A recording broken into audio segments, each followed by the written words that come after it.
GSR Gerakan Kedaulatan Suara Rakyat.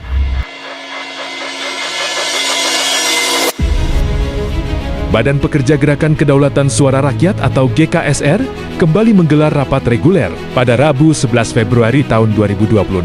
Pembahasan rapat masih berfokus pada perumusan konsep Parliamentary Threshold atau PT untuk pemilu 2029.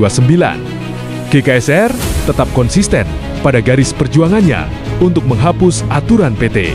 Sebab ada lebih dari 57 juta suara pemilih terbuang sia-sia di pemilu 2019 akibat aturan PT pada pemilu 2024. Jumlahnya bahkan melampaui angka 60 juta suara. Jika dihitung secara persentase, suara rakyat yang terbuang di pemilu 2019 dan pemilu 2024, angkanya rata-rata di atas 40%. Hasil ini jelas bertolak belakang dengan prinsip kedaulatan rakyat.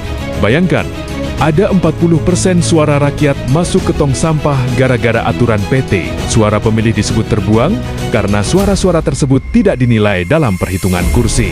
Padahal, rakyat memberikan suara di TPS dengan maksud agar wakil-wakil yang dipilihnya dapat memperoleh kursi di lembaga DPR RI.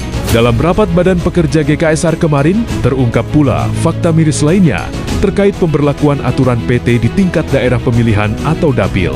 Di level dapil, jumlah suara yang terbuang angkanya justru lebih besar atau lebih banyak dari jumlah suara yang berhasil dikonversi menjadi kursi.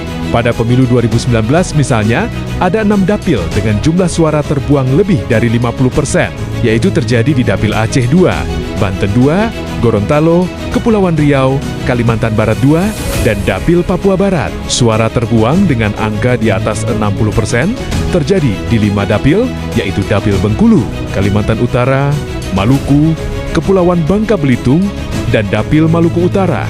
Parahnya, di Dapil Nusa Tenggara Barat 1, aturan PT telah menyebabkan jumlah suara yang terbuang. Angkanya bahkan mencapai lebih dari 70% suara. Kondisi yang sama terulang di pemilu 2024. Ada 8 dapil yang suara terbuangnya lebih dari 50%, yaitu di Dapil Papua Pegunungan, Papua Tengah, Sulawesi Barat, Kepulauan Riau, Papua Barat, Kepulauan Bangka Belitung, Maluku, dan Dapil Papua. Aturan PT yang menyebabkan jumlah suara terbuang lebih dari 60% terjadi di 3 dapil, yaitu di Dapil Papua Selatan, Maluku Utara, dan Dapil Nusa Tenggara Barat 1. Yang paling ironis adalah suara terbuang di Dapil Papua Barat Daya. Angkanya mencapai lebih dari 71% suara. Gokil gak? Dari data-data tersebut, apakah menurutmu aturan Parliamentary Threshold atau PT masih perlu dipertahankan? Sudah capek-capek datang ke TPS, suaramu malah dibuang. Kalau kamu setuju aturan PT dihapus, mari bersuara, tolak aturan PT di pemilu 2029.